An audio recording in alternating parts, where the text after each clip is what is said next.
training for a 5K in time for Turkey Day? I know I'm going to be hosting a 5K Thanksgiving morning at Malibu Fitness. It's a great tradition because then you go run the 5K and you can eat whatever you want. Taylor Bidmead, a manager at Fitness Together in Rocky Hill, is sharing 3 important stretches to help with your endurance training, or just what if you need to go from the couch to a 5K? Some people haven't run the 3.1 miles before. Great question. So if you are somebody who has maybe had more of a sedentary lifestyle and you're not necessarily a runner, you should follow a different endurance program than people who are already active and going to the gym. Okay.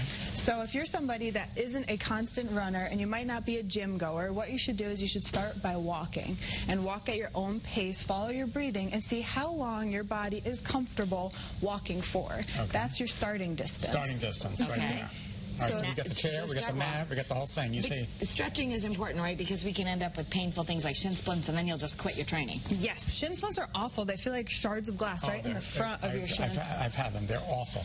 All right, so I'll have you sit on down in the chair, and I'll show you a stretch for your, it's called your tibialis anterior. There is a muscle on the front of your leg that when you get in and you break through those muscle fibers, that's when you get the lactic acid buildup.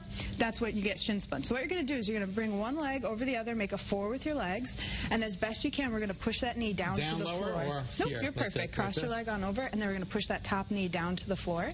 Then what I want you to do is I want you to grab your toes, and I want you to pull your toes all the way back towards perfect. Like this. So when you do this, it feels a lot more comfortable when you do it without shoes, so you can actually grab under your foot, push that knee down, and pull your foot back towards yourself. And you're actually going to get the stretch in the muscle in the front of your leg right here, which is where people will get shin splints. So that's the stretch you need to do to mitigate shin splints. Okay, cool. And you should do this before every workout. Yeah, before or after, whichever. Okay, all right, great. So let's assume that maybe you have jogged a little bit, but 3.1 miles sounds like the end of the earth. How do you get from just, oh, I went to the gym and I might run a little bit on the treadmill, but that's it? Yeah, so your endurance training is going to be a little bit different, and what you need to start doing is sprints. So for sprints, that's something where you could do, sounds familiar, you do like a either telephone pole if you're somebody who likes to jog outside, run as fast as you can, and then walk the next telephone pole.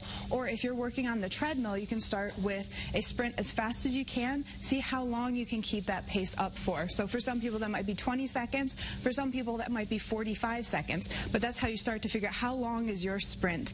And then when you bring it back down to your walking pace, you hold your walking pace until you feel ready to sprint again. So that's how you measure what your sprint time should be, whether it's 30 seconds or 1 minute on, 1 minute off. And then you just keep building it, because you might not be able to sprint the whole 3 miles, but 3.1 miles, but you just keep building it, like, okay, now I'm going to go double the running and shorten the walking? Yeah, so when you do sprints like that, what you're doing is you're training your body to go a lot longer at a slower pace, because you're building the muscles while sprinting. So sprinting is a really great way to build up the muscles that you need for endurance. That's why we call it endurance training. What's the mat for? So I have another stretch for you. It's so important, especially if you're a jogger, which if we're going for races we need to do. It's for your hip flexors. So your hip flexors is part of your transverse abdominal, which attaches to your quad, which when it gets tight can start to pull your pelvis up. So you want to keep that nice and loose so that you can hold your core while you're running.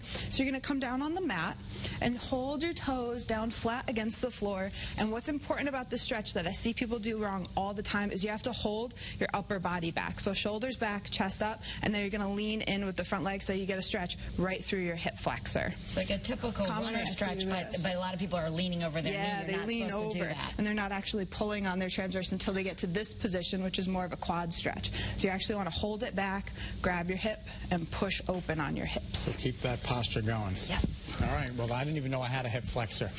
Now I know. To learn more about Fitness Together or to book an appointment, visit fitnesstogether.com/Rocky Hill. The studio is located on New Britain Ave in Rocky Hill itself. Thanks you, Taylor. Thank you.